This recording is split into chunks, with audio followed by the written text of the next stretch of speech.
Sejak beberapa dekad yang lepas, Indonesia dilihat sebagai sebuah negara dari Asia Tenggara yang berjaya membangun dan memperhebatkan sektor industri ekonomi mengikuti negara besar Asia yang lain seperti Hong Kong, Korea Selatan dan Taiwan.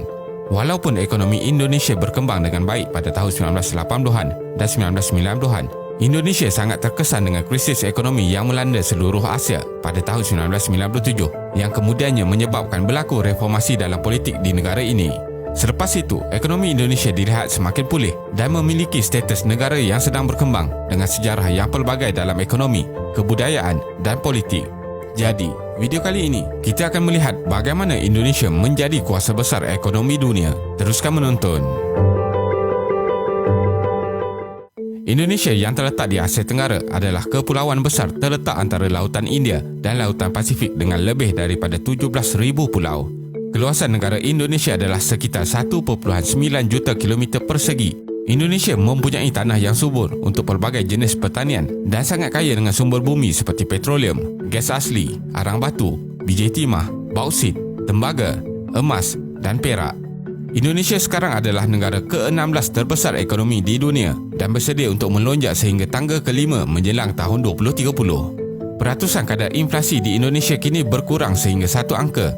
Hutang negara juga rendah pada kadar 29% dari nilai KDNK dan dalam tempoh 10 tahun yang lepas, kadar pertumbuhan ekonomi telah meningkat dengan purata 5.3% setahun. Pembangunan ekonomi yang positif di Indonesia ini tidak hanya berpusat di ibu negara Jakarta sahaja, bahkan bandar lain yang mempunyai saiz populasi pertengahan juga dilihat pesat membangun seperti Medan, Bandung dan Surabaya.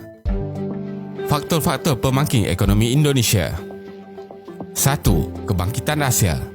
Pertambahan jumlah populasi yang termasuk dalam kategori golongan pengguna di peringkat global akan meningkat sehingga 1.8 bilion orang dalam tempoh 15 tahun ke hadapan dan lebih daripada 75% daripadanya adalah dari Asia. Perubahan ekonomi di negara China dan India dilihat sangat mengagumkan. Ini akan meningkatkan permintaan pelbagai sumber dan komuniti yang boleh dibekalkan dari Indonesia.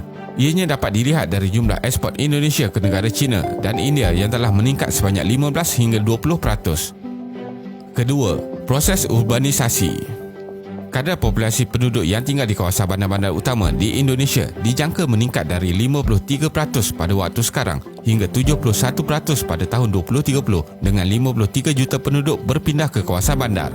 Bandar-bandar baru juga akan dibangunkan serta dapat meningkatkan KDNK hasil pendapatan ekonomi di bandar dari 74% kepada 86% menjelang 2030. Ketiga, pertambahan populasi tenaga kerja muda. Populasi penduduk muda semakin meningkat di Indonesia. Dianggarkan mencapai jumlah 280 juta daripada 240 juta pada masa sekarang. Ini berbeza dengan demografi kebanyakan negara lain di Asia yang kebanyakannya mempunyai ramai populasi lebih berumur. Jumlah tenaga kerja muda yang lebih produktif ini akan menyumbangkan pertumbuhan ekonomi sebanyak 2.4% menjelang 2030. Keempat, perkembangan penduduk seiring teknologi. Pada sedekad yang akan datang, rakyat Indonesia dilihat semakin maju seiring dengan perkembangan teknologi dan digital. Pada waktu ini, terdapat 220 juta langganan teknologi mudah alih diguna pakai oleh penduduk Indonesia. Internet menjadi suatu arus perdana yang mempengaruhi pelbagai aktiviti harian pengguna. Oleh itu, sistem perhubungan menjadi mudah dan efektif. Ianya akan sentiasa ditambah baik seiring keperluan dan kehendak pengguna yang semakin ramai. Kelima, kesan dari perang dagangan Amerika Syarikat dan China. Perang dagangan di antara Amerika Syarikat dan China bermula apabila Presiden Trump memperkenalkan cukai tinggi sehingga 25% ke atas barang ekspor China. Ini telah memberi kesan ke atas ekonomi seluruh dunia, malah mengubah sektor perdagangan di Indonesia. Oleh kerana barangan China tidak lagi diekspor ke Amerika Syarikat, peniaga dan pengusaha syarikat China mula beralih arah kepada negara besar seperti Indonesia.